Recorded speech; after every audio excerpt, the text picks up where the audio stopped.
എങ്ങനെ ഇരുന്നോണ്ട് മുറ്റടിക്കാന്ന് ചിന്തിച്ചിരുന്നപ്പോഴാണ് അമ്മ അടുക്കളയെന്ന് വിളിച്ചു പറയുന്നത് ടൈഗർ എന്ന്. കടുവയെന്ന് പറഞ്ഞ സ്ഥിതിക്ക് ഇനിയിപ്പോ അടിച്ചു കൊടുക്കണോ അതോ ഞാൻ ഓടണോ? അപ്പോഴാണ് എന്റെ ചീതൂട്ടിയും പറയുന്നത് കടുവയെന്ന്. കടുവയോ? കടുവയെന്നോ? എന്നാ പിന്നെ അറിയണല്ലോ എന്ന് പറഞ്ഞ് പോയപ്പോ ദാണ്ടിരിക്കണ കടുവ. മനുഷ്യന്റെ ഉള്ള ജീവൻ ഇപ്പൊ പാതാളത്തിൽ പോയത്, അല്ലെങ്കിൽ പിള്ളേർ ആവശ്യമുള്ള സാധനങ്ങൾ ഇവിടെ കൊണ്ടുപോയിക്കോളൂ. എന്നാലും അമ്മ പറഞ്ഞ കടുവയെ കാണാനെന്ന് പറഞ്ഞ് പോയി നോക്കിയപ്പോ ദേണ്ട കിടക്കുന്ന ടൈഗർ പ്രോൺസ്. എന്ത് തോന്നുന്നു? എനിക്കിപ്പോ വായിക്കുക ഏതാണ്ടൊക്കെ അങ്ങോട്ട് തോന്നുന്നുണ്ട്. ഞാനൊന്നും പറയുന്നില്ല, പിന്നെ കയ്യിലിരിക്കുന്നത് കൊഞ്ചായി പോയി. എന്നാ പിന്നെ അങ്ങനെ വിട്ടാൽ പറ്റില്ലല്ലോ എന്ന് പറയും. ഞാൻ തന്റെ അഴിഞ്ഞു വീണ കേശവാറ് എല്ലാം കൂടെ ചുരുട്ടി കൂട്ടി തന്റെ ഉച്ചയിൽ വെച്ച് കിട്ടിയിട്ടുണ്ട്. അതിനിടയ്ക്ക് ഒരു കൊഞ്ചിനെ കയ്യിൽ പിടിച്ചോണ്ട് മോൻ പറയുന്നത് ഇതാണ് പാടത്തും പറമ്പിലൊക്കെ ചാടി കിടക്കുന്ന പുൽച്ചാടിന്ന്. പുൽച്ചാടിയാ ഇതാ?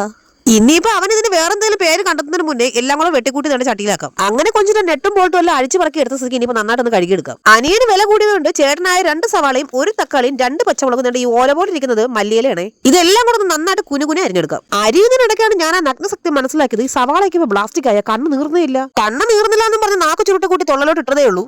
നീ എന്റെ ചാരിത്രത്തെ സംശയിക്കുന്നോടെന്നും പറഞ്ഞ് സവാള അങ്ങോട്ട് തുടങ്ങി. പിന്നെ കണ്ണീന്നാണോ മൂക്കിന്നാണോ വായിന്നാണോ വെള്ളമെന്ന് അറിയാൻ പറ്റാത്ത അവസ്ഥയായി പോയി. ഈ കുറച്ച് വെളുത്തുള്ളിലേക്ക് ആണെങ്കിൽ അത് മിക്സിയിൽ അരച്ചെടുക്കാൻ ഭയങ്കര പാടല്ലേ. അതിനൊരു പരിഹാരമാണ്, പലഹാരം അല്ലാട്ടാ പരിഹാരം. ഈ പരിച പോലിരിക്കുന്ന ഗാർലിക് ക്രഷർ അത്യാവശ്യം ഉണ്ടെങ്കിൽ ആരെങ്കിലും മൂക്ക് കുടിച്ച് വരുത്താൻ കേട്ടോ. വിലയോ തുച്ഛം എന്ന ഗുണമോ മെച്ചം. വെറും 116 രൂപയേ ഉള്ളൂ. ആർക്കെങ്കിലും വേണമെങ്കിൽ ഞാൻ ലിങ്ക് മുകളിൽ ടാഗ് ചെയ്ത് കൊടുത്തേക്കാവേ. അങ്ങനെ വെളുത്തുള്ളിലേക്ക് ഇടിച്ച് പരത്തി എടുത്ത സ്ഥിതിക്ക് ഇനിയിപ്പോ ചട്ടി അടുപ്പത്ത് വെച്ച് ചൂടാക്കാം. എന്നും ഇരിക്കുന്നിടത്ത് മുടിഞ്ഞ വെയിലായിട്ട് ഇങ്ങോട്ടൊന്ന് മാറിയിരുന്നേ. നമുക്ക് ആവശ്യമുള്ള കൊഞ്ചും മറ്റു അൽക്കൂലത്തെ സാധനങ്ങളും ദേണ്ട് ഇവിടെ ഉണ്ട്. അപ്പുറത്തെ സൈഡിൽ 2 പിള്ളേർ ഇരിപ്പുണ്ട്. തൊട്ട് പുറകിൽ പ്രകൃതി രമണിയുണ്ട്. എണ്ണ ചൂടായി കഴിഞ്ഞാൽ അരിഞ്ഞു വെച്ചിരുന്ന സാധനങ്ങൾ ഇട്ട് അങ്ങോട്ടും ഇങ്ങോട്ടും 2-3 ഇളക്ക്. അവറ്റകളെല്ലാം കൂടെ നന്നായിട്ട് വഴണ്ടു കഴിഞ്ഞാൽ അടുത്ത ഊഴം ചതച്ചരക്കപ്പെട്ട വെളുത്തുള്ളിയുടെയാണ്. ഇനി അടുത്തായിട്ട് എണ്ണയിലേക്ക് ചാടാൻ പോകുന്നത് മസാലപ്പൊടികളാണ്. കുരുമുളക് ഞാൻ ആവശ്യത്തിനും അനാവശ്യത്തിനും ഇട്ടിട്ടുണ്ട് കേട്ടോ. വെയിലില്ലാന്ന് പറഞ്ഞ് വന്നിരുന്ന സ്ഥലമാണ്. മിക്കവാറും ഒന്ന് വെയിലടിച്ചിട്ട് ഞാൻ ഫ്രൈ ആവും. ഇനിയിപ്പോ അടുപ്പേ കിടക്കുന്ന സാധനങ്ങൾക്ക് കൂട്ടായിട്ട് നമ്മുടെ കൊഞ്ചിനും കൂടെ എടുത്ത് തട്ടിക്കോ. ഇനി മസാലയും കൊഞ്ചും കൂടെ നന്നായിട്ടൊന്ന് ഇളക്കിയിട്ട് ഒരു പാത്രം വെച്ച് അങ്ങോട്ട് അടച്ചു വെച്ച് അങ്ങോട്ട് വേവിക്കണം. പുതിയ അടുപ്പ് നോക്കി വന്നിട്ട് ഇരുന്നും കിടന്ന് നിന്ന് ഊതിയിട്ടും തീ കത്താത്ത അവസ്ഥയാണ് പണ്ടാരോടങ്ങ്.